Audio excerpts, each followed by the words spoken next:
capítulo 12, amém? Vai ser muito rápido, amém, irmãos? Jeremias capítulo 12, amém? Jeremias capítulo 12, glória a Deus. Jeremias capítulo 12, glória a Deus. Jeremias capítulo 12, versículo 1 adiante, amém? Glória a Deus.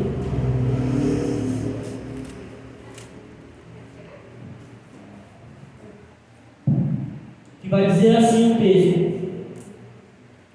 justo seria, ó Senhor, ainda que eu contendesse contra ti, contudo falarei contigo dos teus juízos, porque prospera o caminho dos ímpios, e vivem em paz todos os que cometem o mal aleivosamente. Plantaste-os, arraigaram-se também, avançam-se, dão também frutos, chegaram a esta sua boca, porém longe dos seus rins. Mas tu, ó Senhor, me conheces, tu me vês, e provas o meu coração para contigo. Arranca-os como a ovelha para o matadouro, e dedica-os ao dia da matança. Até quando lamentará a terra e caçará a erva de todo o campo pela maldade dos que habitam nela? Perecem os animais e as aves, porquanto dizem: não verá o nosso último fim. Aqui é Deus falando com ele agora, né, irmãos? Se corres com homens de pé, fazes-te cansar. Como, pois, competirás com os cavalos, se tão somente na terra de paz te confias? Como farás enchente do Jordão? Porque até teus irmãos e a casa de teu pai, eles também serão deslealmente contra ti. Até os mesmos clamam após ti em alta voz. Não confias ou não fiéis neles, quando te falam coisas boas. Amém, irmãos? Glória a Deus. Pode se assentar. Pastor, deu uma palavra aqui de Asaf, capítulo 73, que me comparou com esse texto, glória a Deus. Vemos que Jeremias viu de uma chamada, predestinada do próprio Deus, Jeremias ainda pequeno, ainda criança, o seu pai, como tinha a linhagem sacerdotal, por todo aquele processo, aleluia, Deus chama Jeremias, ainda no ventre da sua mãe, Deus escolhe ele, aleluia, no ventre da mãe dele, e dá a ele as nações como grande profeta, como grande proclamador da palavra de Deus, e a Bíblia diz que quando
Que o Senhor venha nos dar força, que vai ser nos apegar mais em Deus, né? Aleluia. E que Deus venha, aleluia, nos guardar de todo mal, né? Graças a Deus, né? Como, aleluia, muitas das vezes diz o pastor, né? O pastor fala, ele sente isso, né? E como Pedro também, ele viu ali como Cristo, viu que muitos viram as costas. Pedro falou: para quem temos nós? Nós não temos outro caminho, nós não temos outra escolha. Devemos continuar essa trajetória, esse evangelho. Devemos que permanecer dependendo da situação, dependendo do que nós passamos. Devemos sempre se apegar com Deus. Eu sou grato a Deus por essa família, sou grato a Deus por esse ministério, né? Acho que passou 6 anos, de 2014 para cá, né? E o Senhor sempre tem nos sustentado, sempre tem nos, né, nos dado força para seguir avante, né? E que o Senhor continua, né, conosco, sempre vai continuar, e que Deus abençoe cada um e as palmas.